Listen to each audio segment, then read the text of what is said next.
ನಮಸ್ಕಾರ.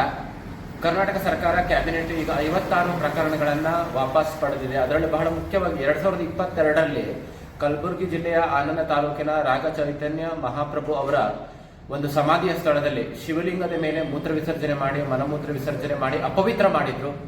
ಆ ಸಂದರ್ಭದಲ್ಲಿ ಹಿಂದೂ ನಾಯಕರು ಅದನ್ನ ಶುದ್ಧಿ ಮಾಡುವಾಗ ಅಲ್ಲಿನ ಮುಸಲ್ಮಾನರು ದಂಗೆಯನ್ನ ಮಾಡಿ ಪೊಲೀಸ್ ಸಿಬ್ಬಂದಿಗಳ ಮೇಲೆ, ಹಿಂದೂ ನಾಯಕರ ಮೇಲೆ, ಕೇಂದ್ರ ಸಚಿವರ ಮೇಲೆ ಕಲ್ಲು ತೂರಾಟ ಮಾಡಿದ್ರು. ಆ ಪ್ರಕರಣದಲ್ಲಿ ಮುಸಲ್ಮಾನರ ಪ್ರಕರಣವನ್ನ ವಾಪಸ್ ಪಡಿಬೇಕಂತೇಳಿ ನಮ್ಮ ರಾಜ್ಯದ ಸಭಾಧ್ಯಕ್ಷರಾದ ಯು ಟಿ ಖಾದರ್ ಅವರು ಪತ್ರವನ್ನು ಬರೆದಿದ್ರು.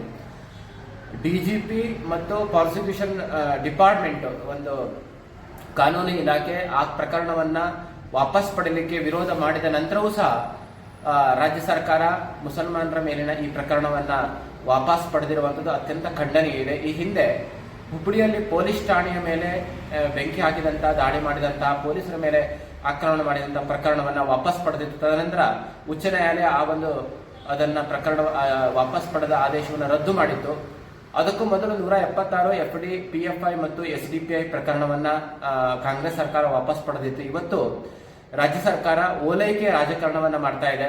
ಹಾಗಾಗಿ ನಾವು ರಾಜ್ಯ ಸರ್ಕಾರಕ್ಕೆ ಆಗ್ರಹವನ್ನ ಮಾಡ್ತಾ ಇದ್ದೇವೆ. ಈ ಒಂದು ಏನು ಕ್ರಿಮಿನಲ್, ಅತ್ಯಂತ ಗಂಭೀರವಾದಂತಹ ಕ್ರಿಮಿನಲ್ ಪ್ರಕರಣ, ಗಲಭೆ, ದಂಗೆ, ಪೊಲೀಸ್ ಠಾಣೆ ಮೇಲೆ ದಾಳಿ ಮಾಡಿರುವಂತದ್ದು, ಪೊಲೀಸರ ಮೇಲೆ ಕಲ್ಲು ತೂರಾಟ ಮಾಡಿ ಸಾರ್ವಜನಿಕ ಆಸ್ತಿ ಪಾಸ್ತಿಗೆ ಹಾನಿ ಮಾಡಿದಂತಹ ಪ್ರಕರಣವನ್ನ ವಾಪಸ್ ಪಡಿಬಾರ್ದು. ಇವತ್ತು DGP, IGP ಮತ್ತು ಪ್ರಾಸಿಕ್ಯೂಷನ್ ಡಿಪಾರ್ಟ್ಮೆಂಟ್ ಏನಿದೆ ಅದು ಏನು ಸಲಹೆಯನ್ನ ಕೊಟ್ಟಿದೆ ಅದನ್ನು ಗೌರವಿಸಬೇಕು ಮತ್ತು ಈ ಕ್ರಿಮಿನಲ್ ಪ್ರಕರಣವನ್ನ, ಲಾ ಅಂಡ್ ಆರ್ಡರ್ ಅನ್ನ ರಾಜಕೀಯ ಪ್ರಭಾವದಿಂದ ಮುಕ್ತ ಮಾಡಬೇಕು. ರಾಜ್ಯದಲ್ಲಿ ಕಾನೂನು ಸುವ್ಯವಸ್ಥೆಯನ್ನು ಕಾಪಾಡಬೇಕು.